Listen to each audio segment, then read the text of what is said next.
Time to finish up that 1960 Ampeg B15. I know it's been a while. I've got so many things in progress, it's hard to get to everything that I need to get to. And this one, I wanted to confirm my diagnosis, but what it was the cabinet was buzzing. And the 1960 B15s, the first year, have these two little ports that you can take out on the side. And what was happening, and I suspected it, was that the little bits of plywood have warped over the years.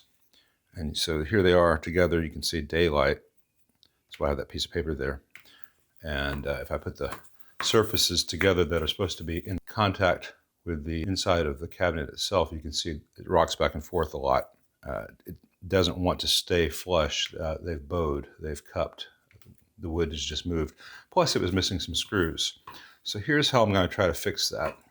I've got, where did I put it?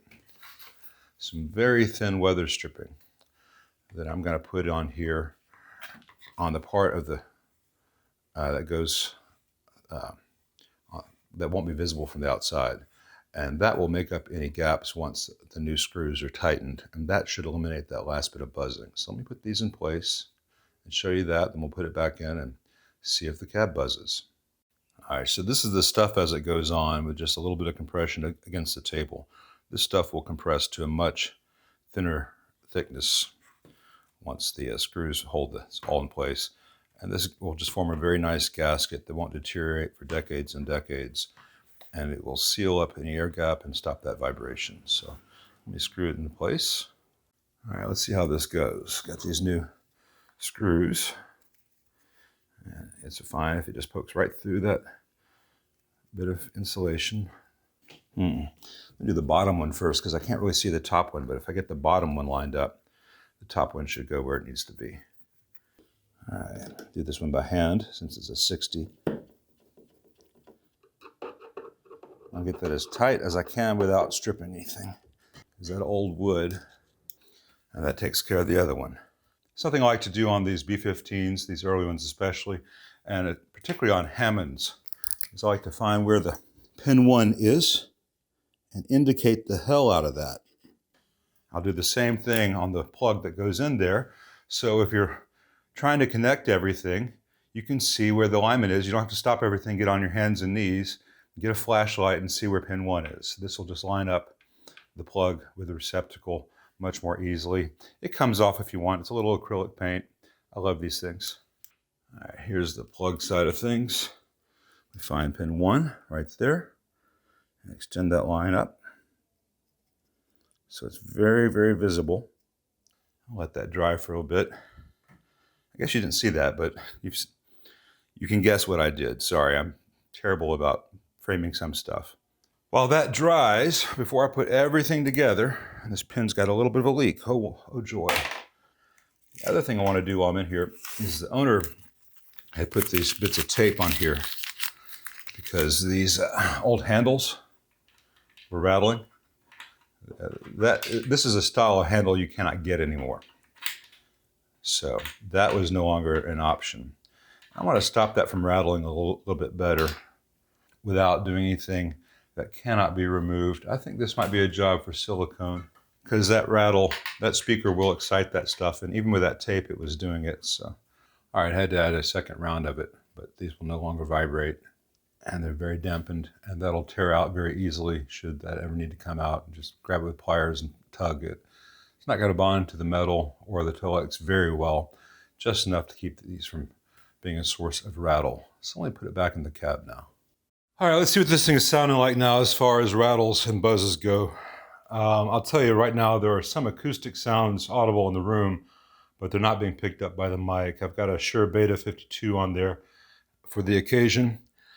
While I love playing bass, I've not had the opportunity to do so in a few weeks. So I am still more firmly in the category of bass owner than bass player. But I got a guy coming over tomorrow to show you what this thing really sounds like. First, I need to make sure that we don't have a whole bunch of noises that I've missed. So let's get into it.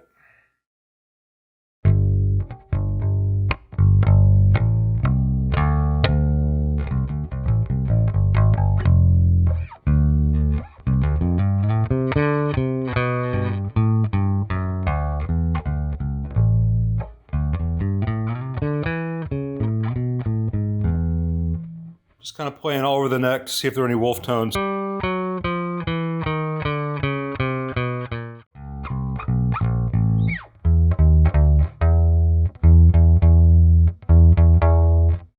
the room, there's a buzz that happens when I hit that low E. Let's see if it picks up on the mic. That C's got a sympathetic vibration, but there's other things in the room. Again, I'm gonna see if that comes to the mic.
Now this thing is sounding pretty good. I'm going to listen to the playback and see if there are any sympathetic vibrations that are making it through the speaker.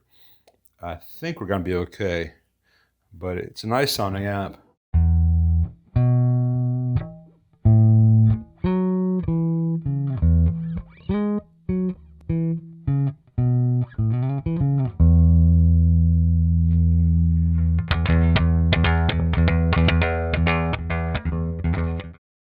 Like I said, bass owner.